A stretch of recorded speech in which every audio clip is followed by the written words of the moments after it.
Minister Sturzenegger, nice to have you for an interview. That's great. So what are the main lessons from Argentina for Europe, for European politicians? What would you say? What is the main thing? I would start saying what are the main themes of Milei administration. I say he has two big things. In the economic, I'm talking in the economics, which is more my area, because he also has an agenda on security issues and international relations, but we'll leave that aside for a second. So in the economics, he has two ideas. The first one is, not very relevant for Switzerland, is that Argentina is going to have a fiscal surplus. Yes. Okay? You know, because Switzerland is a very responsible, fiscally very responsible We have country. a debt break. Okay, but so Argentina, you know, for 100 years, fiscal deficit, high inflation, instability, defaults, you name it. Okay, you have all the crises. We were writing about that. Okay, so Milei says 120 years of crisis. The core reason of the crisis is the fiscal imbalance. We're going to have a budget balance.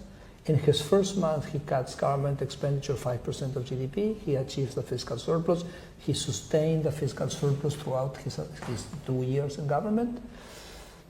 Very surprising, because people thought, oh, if you cut government expenditure 5% of GDP, you're going to plunge the economy into a recession. The economy grew 6% because, remember, every penny the government spent is a penny that you have to charge people with taxes. So you reduce government expenditure, you reduce the taxes. Which is the most important tax Milei reduced with his fiscal adjustment, which call it the chainsaw. Yeah. The chainsaw. We saw that. Yeah, you saw that. So what was the most important tax that he cut? He cut money printing, because a lot of this expenditure was being financed with money printing. When he cuts money printing, he brings down inflation. He takes out 12 million people out of poverty, because the inflation tax, as you know, is a tax which is paid mostly by the poor. So I think that is one area. Nothing to teach the Swiss on this dimension, but it's very important for us. And then the second dimension, which I think is quite interesting, is the deregulation agenda. The belief that the freer people are, the more prosperous a country is, that people operate in the market to serve others, not to fool others. And so he has this aim of making Argentina the freest country in the world. And remember, I'm the Minister of State Reform and Deregulation, so I've been in charge of this agenda of kind of taking away all this layer of regulation. You have absurd regulations, you have regulations which were not thought by a central planner thinking on the good society, but it was lobby from certain interests that they wanted the regulation. Okay, pressure groups that wanted... Pressure groups, you know, exactly.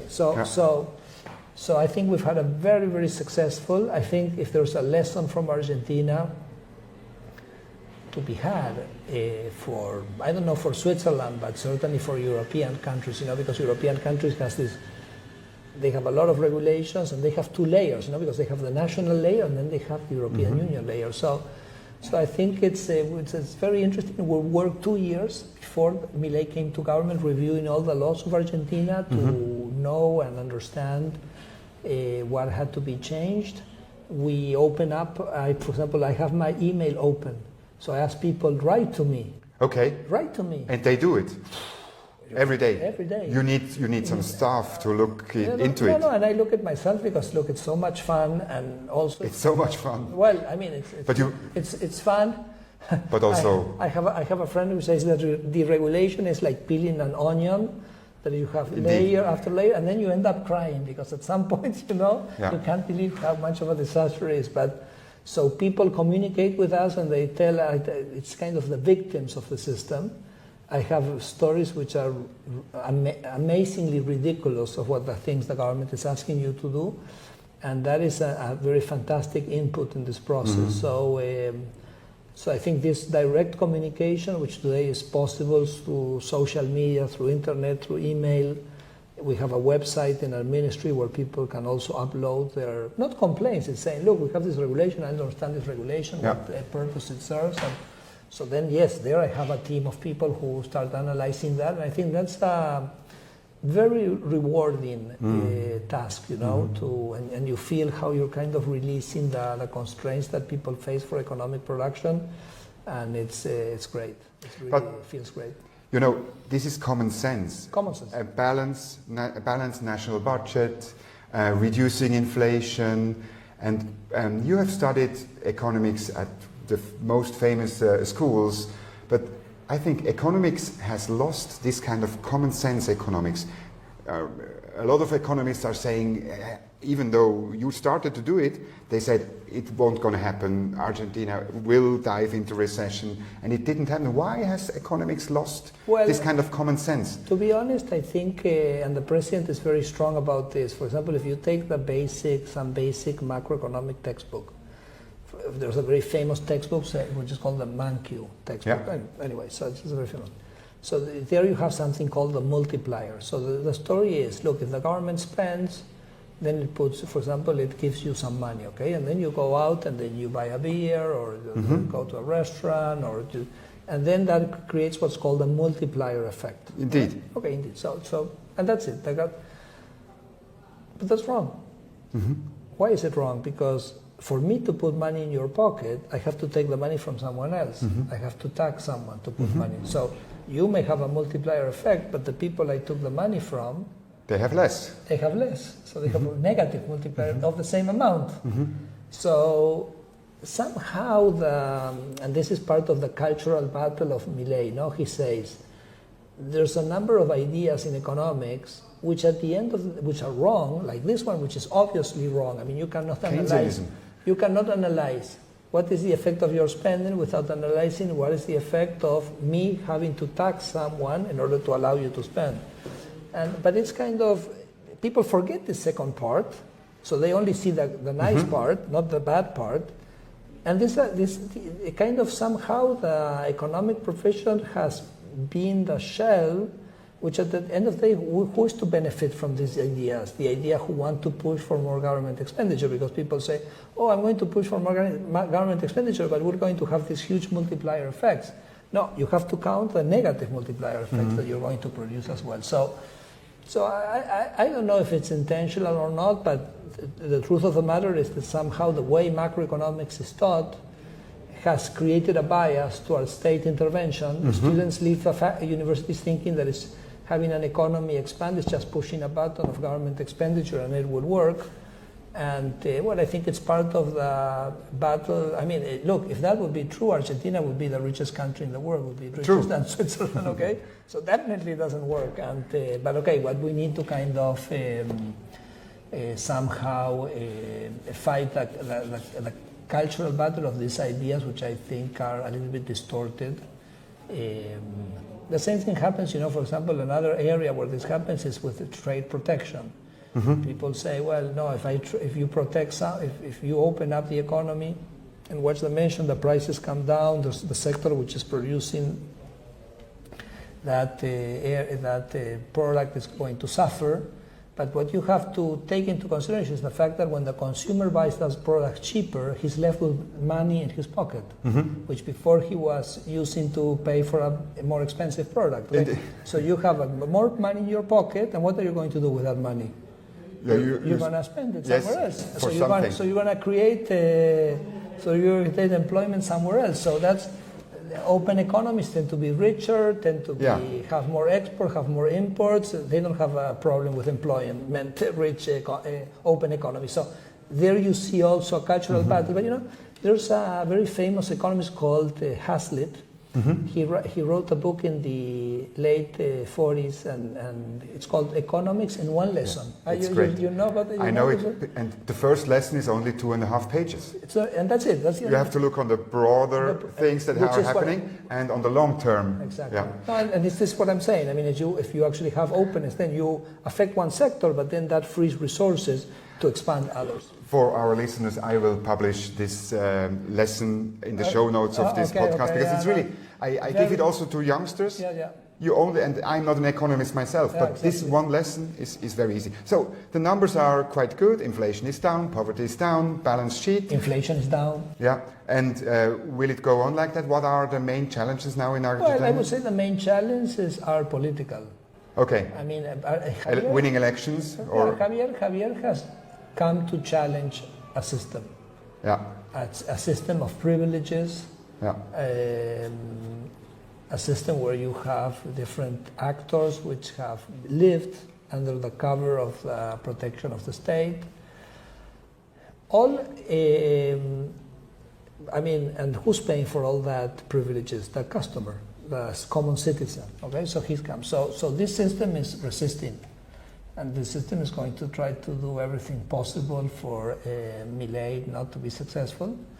So, for example, now we have elections in a few months, no? And actually in a month, but not a month. So the Congress now is kind of issuing, because we also have a very little representation in Congress, so we really have a very thriving... Very politically difficult situation. But I mean, it's a very thriving democracy, because for the first time you have a government, executive, presidential, so they fight. I think it's fascinating, okay, to have this, we always, those which believe in the republic and the division of power, I think, well, you've never had anything like this in Argentina before. But the Congress now is basically issuing laws where they say, spend this money. I say, where's the money coming from?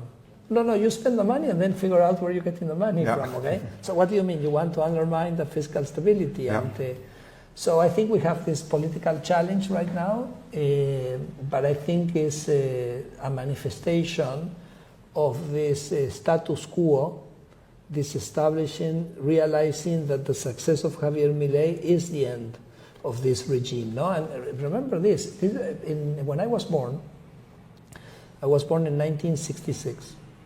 Argentina was a country which was richer than Spain, for example. I was 10 years old, and Argentina was still a country which was richer than Spain. And yet the system over the years have been impoverishing us, and but a lot of people have benefited from the system, so they're going to fight for its survival. So I think if there's a difficulty, it's more political, because the clarity that President Milei has in his ideas and the effectiveness with which he has implemented kind of speak for themselves. No, I mean, if you have a president which in 1 year and a half takes 12 million people out of poverty, which in 1 year and a half brings the inflation rate from 25 to 1.5, with the economy growing 6%, you would say, well, I mean, what else is there to discuss, okay? But again, there's some interest there, they're against that. And they're against it. I would assume... I mean, reform is never easy, correct? No. Revolutions are never easy. And more so if you want to do a revolution within an institutional framework, which is what President Milei is doing. Not against it, I hear a lot of politicians in Europe or even in Switzerland that are saying, yes, these reforms, they might be good for Argentine, but in Switzerland we don't do really a deregulation or scrapping the state, really looking into it, what is necessary, and can we maybe shrink the state a little bit.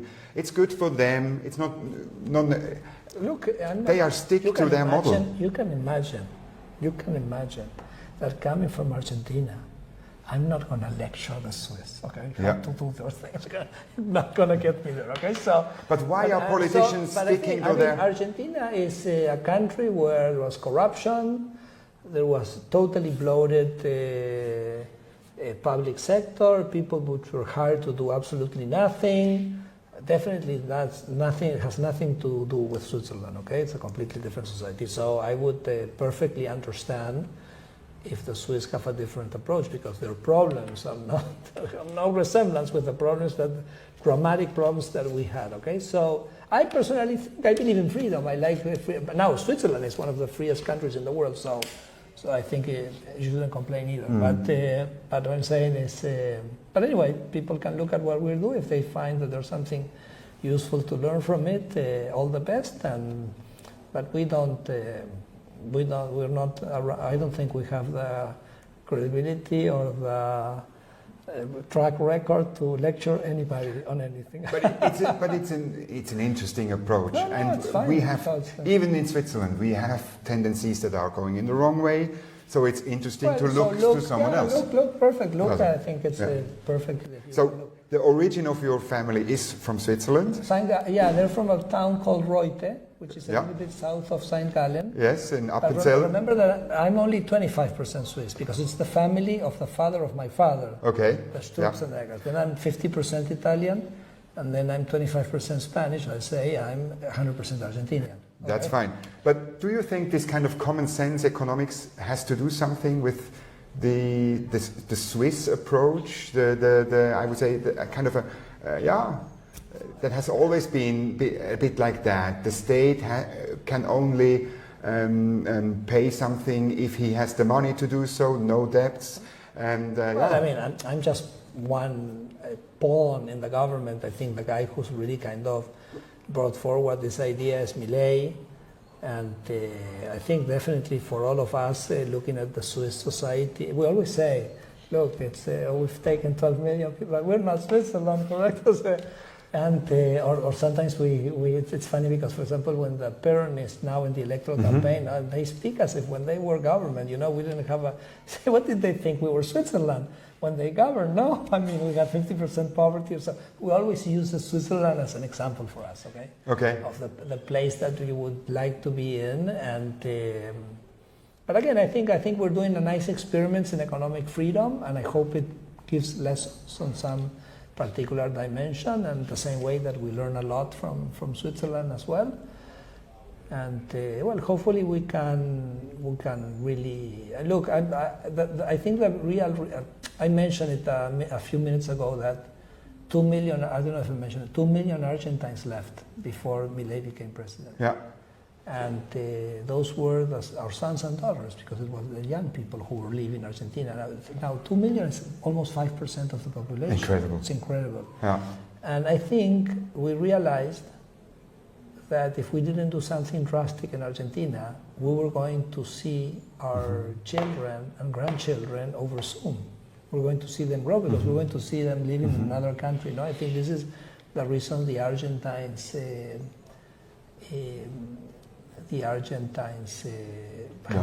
wanted to do a change. They wanted to do a drastic change. And I think Javier is delivering. It's a long process. You don't change a society, the ways, the thinking of people from one year to the next. You have to keep a steady course. You have to be convinced of what you're doing. I go back to the beginning.